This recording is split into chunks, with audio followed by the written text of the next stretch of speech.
Hello everyone, today we are going to talk about PPC curve, production possibility curve. Recently class we already have been talk about central problem of an economy. Before we get through PPC curve, we should we know about what is an economy and what is an economics. So economics होता क्या है? Economics का मतलब ये होता है कि utilize minimum resources to fulfill maximum needs is known as economics. ठीक है। ऑन दी अदर हैंड अगर मैं बात करूं किसकी, इकोनॉमी की, तो वो एरिया जिसके अंदर प्रोडक्शन, कंजम्पशन, डिस्ट्रीब्यूशन, एक्सचेंज और पब्लिक फाइनेंस होता है, उस एरिया को हम क्या बोलेंगे? एन इकोनॉमी बोलेंगे। ये हमने पहले बात कर ली।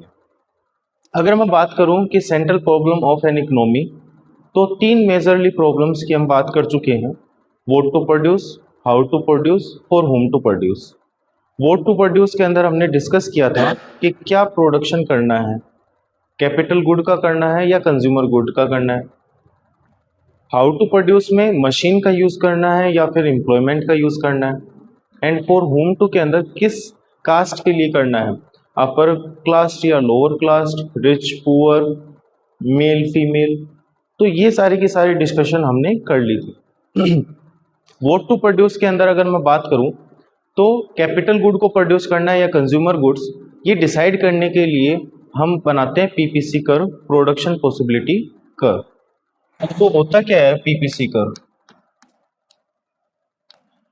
ये रिप्रेजेंट करता है वो सारे के सारे कॉम्बिनेशंस को कि एक इकोनॉमी के अंदर कैपिटल गुड और कंज्यूमर गुड कितने प्रोड्यूस हो सकते हैं लिमिटेड रिसोर्सेज से।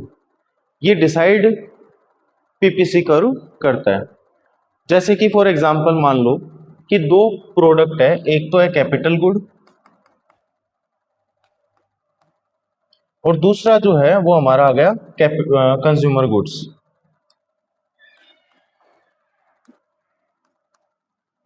कैपिटल गुड्स की अगर मैं बात करूं तो कैपिटल गुड के अंदर फॉर एग्जांपल मान लेते हैं कि मेरे पास में रिसोर्सेज तो लिमिटेड ही होते हैं, ये तो हम सबको पता है ड्यू टू इकोनॉमिक्स। इकोनॉमी की सबसे बड़ा इशू ये है कि रिसोर्सेज क्या होते हैं? लिमिटेड होते हैं।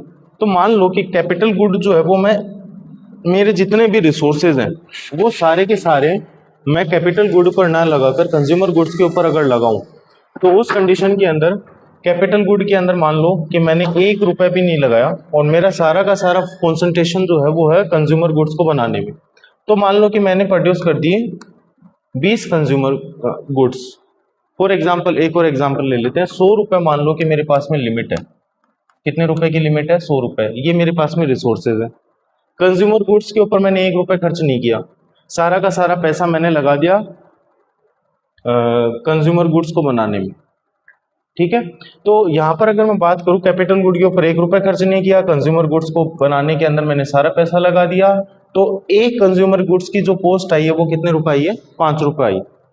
अब मैंने 1 रुपये जो है वो इसके ऊपर लगा दिया कैपिटल गुड के ऊपर। ठीक है। तो मान लो कि कंज्यूमर गुड जो है वो 18 हो गया, 18 हो गया। ठीक है। फिर मैंने दो बना दिए इसके, मैंने 2 बनाने के बाद में इसके ऊपर जो है वो 15 रुपये हो गया। फिर 3 बना दिए तो वो 11 रुपये हो गया। 4 बना दिए तो फिर यहाँ पर 6 रुपये हो गया और 5 बना दिए तो उस कंडीशन में मेरा सारा का सारा जो पैसा है वो इसके ऊपर लग गया। तो अगर आप यहाँ पर कॉन्सेंट्रेट करके अगर एक चीज को नोटिस करें तो यहाँ पर अलग अलग पॉसिबिलिटीज जो है वो बन गई है। पहला अगर मैं बात करूं कैपिटल गुड की, तो ये पहली है प्रोबेबिलिटी, क्या कि मैंने सारा का सारा जो मेरा 100 रुपये है, जो मेरे रिसोर्स है, वो मैंने कंज्यूमर गुड्स को बनाने के लिए लगा दी और कैपिटल गुड के ऊपर मैंने 1 रुपये भी खर्च नहीं किया। तो यहाँ पर कैपिटल गुड 0 बना है और कंज्यूमर गुड जो है वो बना है 20। ऐसे ही सेम सिनेरियो में जैसे जैसे मैं ये बढ़ा रहा हूँ वैसे वैसे ये क्या हो रहा है? कम होने लग रहा है। अगर आप गौर से नोटिस कर पा रहे हो तो जैसे जैसे अब मान लो कि मैंने 1 ये बनाया तो बाद में ये कम हो गया, 2 ये बनाया तो बाद में ये कम हो गया, तीसरा ये बनाया तो ये कम हो गया। ऐसे करते करते 5th यूनिट के ऊपर मैंने सारा का सारा पैसा जो है वो कैपिटल गुड बनाने के ऊपर लगा दिया, कंज्यूमर गुड जो है वो 0 बना है। तो ये क्यों होता है? ये होता है लैक ऑफ रिसोर्सेज या फिर लिमिटेड रिसोर्सेज की वजह से। अपॉर्चुनिटी कॉस्ट याद हो तो मैंने बताया होगा कि एक रिसोर्स को अपनाने के लिए जब मैं दूसरे रिसोर्स को गवाता हूं तो उस कॉस्ट को हम क्या बोलेंगे, अपॉर्चुनिटी कॉस्ट। अब इसके अंदर अलग अलग पॉसिबिलिटीज बन गई, A B C D E और एफ, ये अलग अलग पॉसिबिलिटीज इसके अंदर बन गई। ठीक है, अब अगर मैं इसको यूज करूं तो फिर एक कर्व बनेगा जिसको हम बोलेंगे प्रोडक्शन पॉसिबिलिटी कर्व। ये जो कर्व बन रहा है इसको बोलेंगे हम PPC curve, production possibility curve. ठीक है, प्रोडक्शन पॉसिबिलिटी कर्व। सेम वो है कि वो टेबल बनाकर ये कर्व जो है वो हम चार्ट के ऊपर अगर उतारेंगे तो हमें पता चल जाएगा ये जो कर्व होता है ये कौन सा शेप का होता है, कॉन्वेक्स शेप का हो रहा है। इसके अंदर जो भी अगर प्रोडक्ट आ रहा है तो वो सारे के सारे क्या है, अटेंडेबल है, जिसको हम क्या कर सकते हैं, इजीली अटेंड कर सकते हैं। जो इसके बाहर आते हैं वो क्या हो गए, नॉन अटेंडेबल हो गए, अगर आप कोर्स से देख पा रहे हो तो। ठीक है, यहां पर कैपिटल गुड आ गया और यहां पर आ गया कंज्यूमर गुड्स।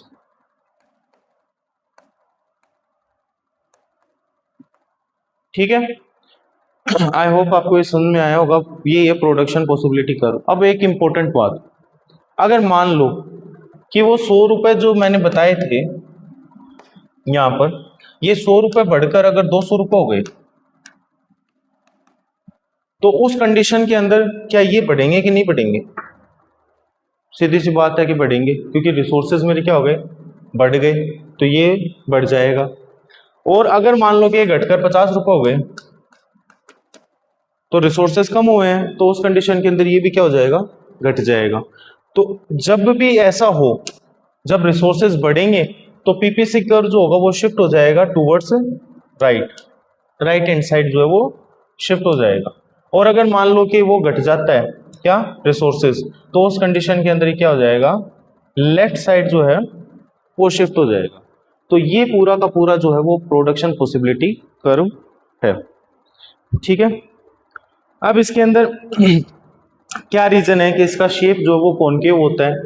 तो पहला रीजन मैंने बता दिया था, इसके अंदर क्या है, अपॉर्चुनिटी कॉस्ट। अपॉर्चुनिटी कॉस्ट जो है, क्योंकि यहाँ पर अगर मैं बात कर रहा हूँ अपॉर्चुनिटी कॉस्ट, मैंने बताया था कि मैं अगर ये इंक्रीज कर रहा हूँ, ये देखो मैं इंक्रीज करने लग रहा हूँ, तो उस कंडीशन के अंदर ये क्या हो रहा है, डिक्रीज होने लग रहा है। तो ये ही क्या है, अपॉर्चुनिटी कॉस्ट है। ठीक है, फिर इसके अंदर और क्या क्या रीजन है? एक लो है, law of diminishing return. Law of diminishing return का मतलब सीधा सीधा ये है कि जैसे जैसे हम एक प्रोडक्ट को यूज करेंगे वैसे वैसे एक टाइम के बाद में क्या होगा, उसकी जो प्रोडक्शन है वो क्या होने लगेगा, कम होने लगेगा। तो वो ही क्या है, लॉ ऑफ डिमिनिशिंग रिटर्न, जो कि हम बाद में करेंगे आगे इन फ्यूचर चैप्टर्स में। अब एक और बात, अगर मैं बात करूं इकोनॉमी की, तो इकोनॉमी मैंने एक्सप्लेन किया होगा कि इकोनॉमी जो है वो एक एरिया होता है, एक एरिया जिसके अंदर production, consumption, distribution, exchange and public finance include होता है। तो वो एरिया जहां पर ये पांचों चीजें इंक्लूड होंगी उसी एरिया को हम क्या बोलेंगे, एक इकोनॉमी बोलेंगे। इकोनॉमी के भी क्या है, 3 टाइप है। एक अगर मैं बात करूं तो वो होती है सोशलिस्ट इकोनॉमी। सोशलिस्ट इकोनॉमी वो होती है जिसके अंदर सारे के सारे डिसीजन कौन लेता है, गवर्नमेंट लेती है। उस इकोनॉमी को हम क्या बोलेंगे, सोशलिस्ट इकोनॉमी। अगर मान लो कि ये डिसीजन जो है सारे के सारे, इन पांचों के जो डिसीजन है वो सारे के सारे अगर प्राइवेट सेक्टर लेता है तो उस इकोनॉमी को हम क्या बोलेंगे, कैपिटलिस्ट इकोनॉमी। एंड लास्ट आता है मिक्स्ड इकोनॉमी, जिसके अंदर ये सारी की सारी चीजें मिक्स्ड होती है। फॉर एग्जाम्पल मान लो कि इंडिया के अंदर रोडवेज बसें चलती हैं और प्राइवेट भी चलती है, तो इंडिया की इकोनॉमी कौन सी हो जाएगी, mixed economy. On the other hand अगर मान लो कि ऐसी कंट्री है जिसके अंदर सिर्फ और सिर्फ प्राइवेट बसेस चलेंगी तो वो किस में आ जाएगी, कैपिटलिस्ट इकोनॉमी में। और सारी की सारी अगर गवर्नमेंट की बसेस चलेंगी तो वो किस में आ जाएगा, सोशलिस्ट इकोनॉमी में। ठीक है, तो ये सारे के सारे इंक्लूड होते हैं किसमें, इकोनॉमी में। और ये मोस्ट इंपॉर्टेंट है क्योंकि ये ज्यादातर एग्जाम्स के अंदर जो है कॉम्पिटिटिव एग्जाम में भी पूछा जाता है कि इंडिया की इकोनॉमी कौन सी है, तो याद रखना मिक्स्ड इकोनॉमी है। पाकिस्तान की भी मिक्स्ड इकोनॉमी है। अगर मैं बात करूं कैपिटलिस्ट इकोनॉमी की तो यूएसए, यूके, ये सारी की सारी किस में आ जाती है, कैपिटलिस्ट में। और सोशलिस्ट में आ जाती है रशिया। पहले चाइना भी थी बट 1978 के बाद में चाइना जो है वो किस में आ जाती है, मिक्स्ड इकोनॉमी में। तो इस तरीके से हमने देख लिया कि टाइप्स ऑफ इकोनॉमी 3 है, सोशलिस्ट, कैपिटलिस्ट और मिक्स्ड। आई होप आपको समझ में आया होगा। लेकिन अगर मैं आगे बात करूं तो नेचर ऑफ इकोनॉमिक्स 2 टाइप की आती है, एक तो आती है पॉजिटिव और एक आती है नॉर्मेटिव। पॉजिटिव इकोनॉमी जो होता है ये ज्यादा फैक्चुअल होता है, फैक्ट्स के ऊपर बात करता है। ठीक है, नॉर्मेटिव इकोनॉमिक्स जो है ये बात करता है what ought to be, what ought to be, क्या होना चाहिए, ये किस कौन बात करता है, नॉर्मेटिव। और पॉजिटिव इकोनॉमिक्स बात करता है सिर्फ और सिर्फ फैक्ट्स के ऊपर। एग्जाम्पल लेता हूं मैं, मान लो कि गाय को मारना पाप है। ठीक है, गाय को मारना चाहिए कि नहीं मारना चाहिए, ये बात की बात है। अब इकोनॉमिक्स में 2 कंडीशन बन जाती है। एक तो ये बन जाती है कि गाय को मारना जो है वो सही है, क्योंकि इससे क्या होगा, उसके जो मांस है उसको बेचकर जो है वो हम क्या कर सकते हैं, पैसा ज्यादा कमा सकते हैं, इकोनॉमी जो है उसको रन कर सकते हैं। तो ये जो बात बोलता है, ये जो इकोनॉमिक्स बात कर बोल रहा है वो नॉर्मेटिव इकोनॉमिक्स नहीं है, सॉरी पॉजिटिव इकोनॉमिक्स है।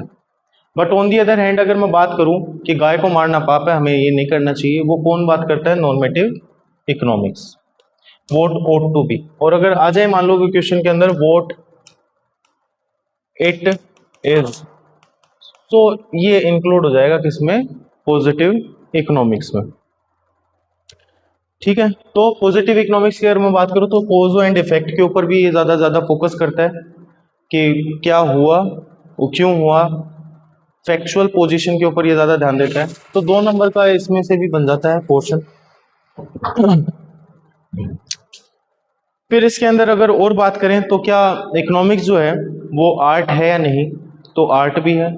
किसी भी काम को स्किलफुली करना, ठीक है, तो वो सारा का सारा आर्ट में इंक्लूड होता है। और इकोनॉमिक्स जो है वो भी आर्ट है, क्योंकि हम जो है पूरी इकोनॉमी को रन कर रहे हैं इकोनॉमिक्स के प्रिंसिपल्स के थ्रू। तो ये भी एक तरीके से क्या होती है, एक आर्ट होती है। नेक्स्ट आता है इसकी लिमिटेशंस। तो लिमिटेशंस की अगर मैं बात करूं तो इसके अंदर बहुत सारी क्या होती है, अजम्पशंस होती है। अजम्पशंस के अंदर अगर मैं बात करूं तो क्या क्या अजम्पशंस है कि इनकम जो है वो क्या होनी चाहिए, कांस्टेंट होनी चाहिए। जो इंटरेस्ट है उसको भी क्या माना जाता है, कांस्टेंट माना जाता है। डिमांड सप्लाई, उस पीरियड ऑफ टाइम के लिए क्या होता है कि सारी की सारी चीज़ें जो कि इकोनॉमिक्स को डिफेक्ट कर सकती है, तो उस सारी सारी चीज़ों को कांस्टेंट माना जाता है, जिसको हम बोलेंगे सेरिटस पेरिबस। सेरिटस पेरिबस क्या बोलते हैं, सेरिटस पेरिबस। सेरिटस पेरिबस का मतलब ये है अन्य बातें समान रहने पर, शुद्ध हिंदी में ये बोला जाता है, मतलब वो सारी की सारी चीजें जो कि बीच में आकर इफेक्ट कर सकती है इकोनॉमिक्स प्रिंसिपल्स को, उनको क्या मान लिया जाता है, कांस्टेंट मान लिया जाता है। ठीक है, तो ये टर्म जो है ये लैटिन वर्ड है उससे लिया गया है। और हालांकि इसको नॉर्मली ये बोला जाता है other things remain same, other things remain same, other things remain same, ये इसका मतलब होता है। और ये बहुत बार आएगा पेपर में, तो याद रखना। स्टेरिस पेरिबस का मतलब क्या होता है, अदर थिंग्स रिमेन सेम। जैसे कि क्या, income, knowledge, price, demand, supply, और भी बहुत सारी चीजें हैं, जिस इंटरेस्ट, ठीक है, और भी बहुत सारी चीजें होती है जो इसके अंदर क्या मानी जाती है, कांस्टेंट मानी जाती है। फिर इसमें जो इंपॉर्टेंट बात है वो है इसकी branches, branches of economics.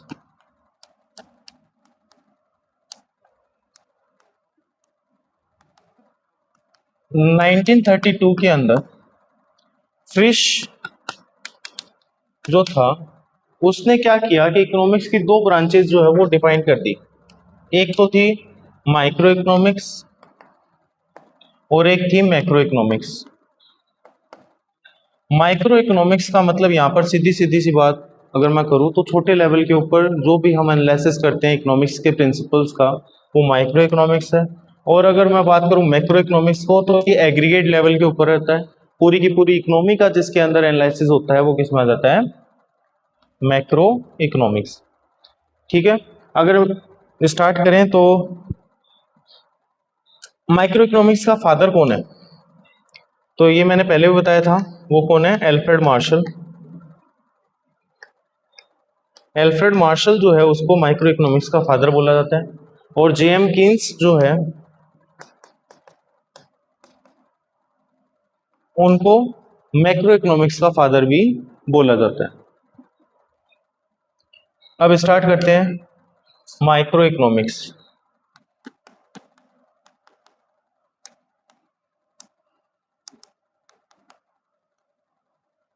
Micro economics क्या होता है, वही छोटे लेवल के ऊपर स्टडी करना, किसका, एक इंडिविजुअल का, तो वो किस में आ जाएगा, माइक्रो इकोनॉमिक्स में आ जाएगा। माइक्रो इकोनॉमिक्स के अंदर अगर मैं और बात करूं तो इसके अंदर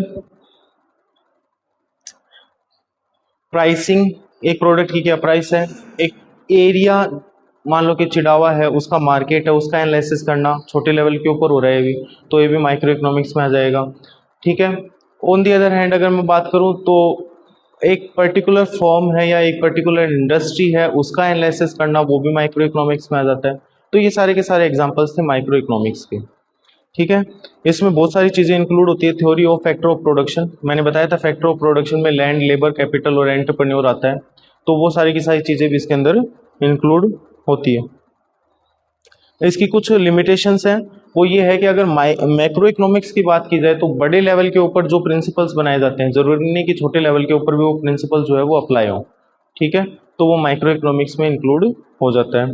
और अगर मान लो कि इसके अंदर कुछ अजम्पशंस होती हैं, मैंने बताया था स्टेरिस पेरिबस, तो स्टेरिस पेरिबस की अगर मैं बात करूं तो ये जो है माइक्रो इकोनॉमिक्स में भी अप्लाई होता है और मैक्रो इकोनॉमिक्स में भी अप्लाई होता है। और अभी इन्वायरमेंट कौन सा है, डायनेमिक इन्वायरमेंट है, टाइम के साथ में चेंज होता रहता है, तो आदमी की जो इनकम है, उस जो प्रोडक्ट की प्राइस है, इंसान का जो इंटरेस्ट है, फैशन है, वो टाइम के साथ में क्या होती है, चेंज होती रहती है, डायनेमिक होती है। तो उस कंडीशन में इकोनॉमिक्स के प्रिंसिपल जो है वो उस लॉ को अप्लाई करने के लिए इन चीज़ों को क्या मान लेते हैं, कॉन्स्टेंट मान लेते हैं। तो जब वो कॉन्स्टेंट मान लेते हैं तो क्या वो एक्चुअल में अप्लाई हो पाता है क्या, वो प्रिंसिपल, आंसर है नो। तो उस कंडीशन में अगर मैं बात करूं तो ये एक सबसे बड़ा ड्रॉबैक है माइक्रो इकोनॉमिक्स का। ठीक है, इसके अंदर और बात करूं तो ये बहुत ज़्यादा नैरो है और लिमिटेड है, क्योंकि एरिया जो होता है इसका क्या होता है, प्री डिफाइंड होता है, तो जिस वजह से ये इसके कुछ इश्यूज हैं। अब नेक्स्ट है इसके अंदर मैक्रो इकोनॉमिक्स।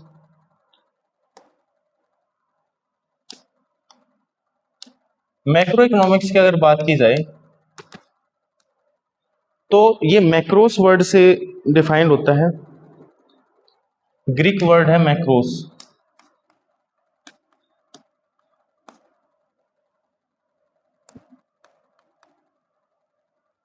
जिसका मतलब होता है large.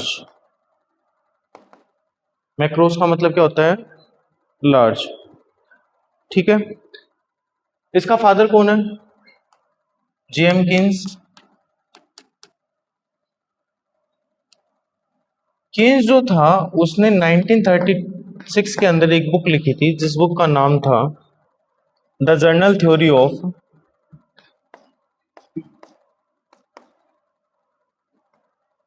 Theory of employment, interest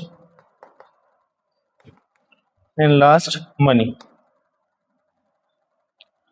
the journal theory of employment, interest and money. एक बात याद रखना कि 1929 से 33 तक ग्रेट डिप्रेशन आया था, तो वर्ल्ड की जो इकोनॉमी थी वो पूरी तरीके से क्या हो गई थी, डिस्ट्रॉय हो चुकी थी। तो उस सभी को एनालाइज करके ही जो है जेएम किन्स ने 1936 के अंदर एक बुक लिखी थी, the journal theory of employment interest and money. And यकीन मानिए कि वर्ल्ड की पूरी इकोनॉमी जो है वो एक पर्टिकुलर बुक जो है इसके ऊपर डिपेंडेंट है। आज भी जितने भी इकोनॉमिस्ट हैं वो इस बुक को ही मैक्सिममली फॉलो करते हैं, और जितने भी प्रिंसिपल्स हैं उसका यूज जो है वो गवर्नमेंट करती है ताकि वो कंट्री की इकोनॉमी को रन कर सके। और जेम्स किन्स जो है उसके बाद में इनको बोला जाने लगा father of macro economics, father of macro economics. अब इसके अंदर क्या क्या एनालिसिस किया जाता है, तो इसके अंदर इनकम एंड एम्प्लॉयमेंट का एनालिसिस किया जाता है, जर्नल थ्योरी का, जर्नल प्राइस थ्योरी जो है उसका एनालिसिस इसके अंदर किया जाता है, डिस्ट्रीब्यूशन का, जो बिजनेस साइकिल्स हैं उनका भी इसमें एनालिसिस किया जाता है, पब्लिक फाइनेंस जो है उसका एनालिसिस इसमें किया जाता है, एग्रीगेट डिमांड एग्रीगेट सप्लाई जो है उसका एनालिसिस इसके अंदर किया जाता है। ठीक है, तो वो क्या है, मैक्रो इकोनॉमिक्स। अब सबसे important micro and macro economics के बीच में जो डिफरेंशिएशन है वो होता है, क्योंकि मेजरली अगर बात की जाए तो 12th के अंदर जो क्वेश्चन पूछा जाता है वो ज़्यादातर या तो ये पूछा जाता है कि ये कौन सी बुक थी, ये बुक नाम का बुक जो है ये इंपॉर्टेंट बन जाता है। एक ग्रेट डिप्रेशन जो है 1929 से 33 तक जो चला था उसके बारे में पूछ लिया जाता है। एंड लास्ट जो इसमें मेजरली पूछ लिया जाता है वो ये भी पूछ लिया जाता है कि माइक्रो इकोनॉमिक्स और मैक्रो इकोनॉमिक्स में क्या डिफरेंस है, माइक्रो इकोनॉमिक्स और मैक्रो इकोनॉमिक्स में क्या डिफरेंस है, तो ये भी इसके अंदर पूछ लिया जाता है। तो माइक्रो इकोनॉमिक्स की अगर मैं बात करूं, एरिया वाइज ये क्या है, स्मॉल है, ये लार्ज है। और अगर इसमें बात करी जाए तो इसके अंदर क्या होता है, इसमें इंडिविजुअल की बात होती है, इंडिविजुअल का एनालिसिस होता है, इसमें एग्रीगेट का एनालिसिस होता है। ठीक है, इसमें एग्रीगेट का एनालिसिस होता है। इसके अंदर अगर मैं कुछ एग्जांपल्स की बात करूं तो इसमें जो जर्नल प्राइस थ्योरी है, सॉरी एक प्रोडक्ट है उसकी प्राइस, मान लो ए नाम का प्रोडक्ट है, इसकी प्राइस, इसकी मार्केट, ठीक है, या मान लो एक पर्टिकुलर कोई इंडस्ट्री है, इंडिविजुअल है, उसका जो एनालिसिस होता है वो किस में आ जाएगा, माइक्रो में। लेकिन अगर नेशनल इनकम की बात की जाए, ठीक है, जितनी भी अगर मान लो कि मनी है, बैंकिंग है, इन सभी की अगर बात करी जाए तो वो किस में आ जाएगा, मैक्रो इकोनॉमिक्स में।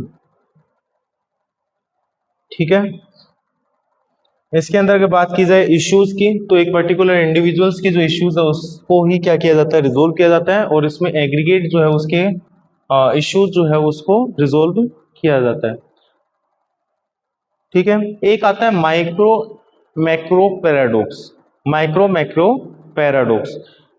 ये वही बोलता है कि मैक्रो इकोनॉमिक्स के जो प्रिंसिपल्स हैं जरूरी नहीं कि वो माइक्रो इकोनॉमिक्स के जो प्रिंसिपल्स हैं उनको भी रिजोल्व कर सके या फिर इश्यूज को रिजोल्व कर सके।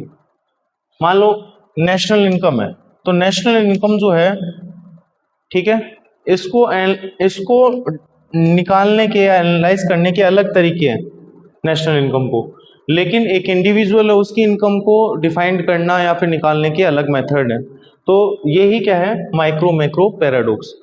इसी के साथ ये चैप्टर जो है वो फिनिश होता है। और अगर मैं बात करूँ तो ये जो चैप्टर है इसकी पीडीएफ मैंने आपको जो है ग्रुप के अंदर सेंड कर दी है। जितने भी नोट्स जो है वो इस पीडीएफ के अकॉर्डिंग आप बना लेना, और ये चैप्टर जो है अगर इससे रिलेटेड कोई भी इश्यूज हो तो फिर आप जो है वो मेरे को कॉन्टेक्ट कर लेना। आई होप आपको ये समझ में आएगा। Thank you so much.